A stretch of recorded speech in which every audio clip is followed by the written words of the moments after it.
তামোলপুৰত আন্তঃৰাষ্ট্ৰীয় বন দিৱস পালন বন দিৱস উপলক্ষে বৃহস্পতিবাৰে বন আৰু উদ্ভাৱন বিষয়বস্তু হিচাপে লৈ বেচৰকাৰী সংস্থা দ্য গ্ৰীণ গ্লোবেলৰ উদ্যোগত আৰু তামোলপুৰ বনাঞ্চলিক কাৰ্যালয়ৰ সহযোগত বাঙালীপাৰাৰ বোলাজাৰ হাইস্কুল প্ৰাংগণত এখন কৰ্মশালা অনুষ্ঠিত কৰা হয়। তামোলপুৰ বনাঞ্চলিক কাৰ্যালয়ৰ ৰেঞ্জ বিষয়া কামেশ্বৰ বড়োৰ সঞ্চালনাত আৰম্ভ হোৱা কৰ্মশালাত সমল ব্যক্তি হিচাপে নলবাৰী কলেজৰ প্ৰাণী বিজ্ঞান বিভাগৰ অধ্যাপক কুমুদ ৰাভাই বিষয়বস্তুৰ ওপৰত বিশদভাৱে আলোচনা কৰাৰ লগতে বন্যপ্ৰাণী বাসস্থান, হাতী মানুহৰ সংঘাত আৰু বন্যপ্ৰাণীৰ খাদ্য বাসস্থানৰ অভাৱৰ জনসংখ্যা বৃদ্ধি, হাতীৰ কৰিডৰ আদি বিষয়ত বিশদভাৱে আলোচনা কৰা হয়।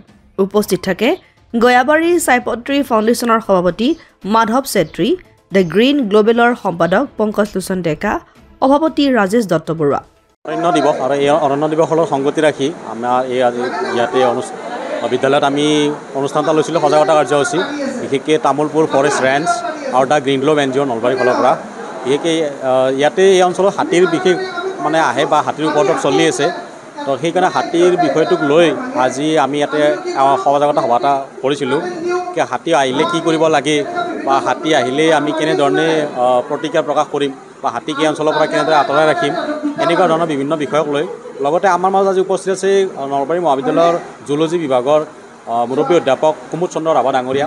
তেখেতে অৰণ্য সম্পৰ্কত, অৰণ্যৰ প্ৰয়োজনীয়তা কি বা অৰণ্যৰ ক্ষেত্ৰত আমাৰ অৰণ্য যিটো ডিফৰেষ্টেশ্যন হৈছে বা বন ধ্বংস হৈ আছে, এই ক্ষেত্ৰত আমাৰ কৰণীয় কি, এই সম্পৰ্কে ছাত্ৰ ছাত্ৰীক ধুনীয়াকৈ বুজাই দিছে।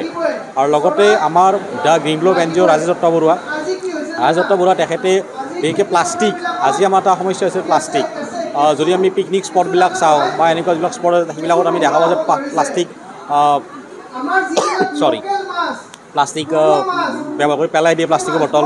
চ' প্লাষ্টিকৰ ওৱান টাইম ইউজ যিটো প্লাষ্টিক আছে, এই ক্ষেত্ৰক লৈ আমি কি কৰিম, কেনেধৰণে আগবাঢ়িম, এই ক্ষেত্ৰত ল'ৰা ছোৱালীৰ মাজত এটা সজাগতা সৃষ্টি কৰিছে ৰাজেশ দত্ত বৰুৱা। তেখেতে এই সম্পৰ্কত বিভিন্ন বিষয় দাঙি ধৰিছে। তামোলপুৰৰ পৰা অভিজিত তালুকদাৰৰ ৰিপৰ্ট, অসম আদিত্য।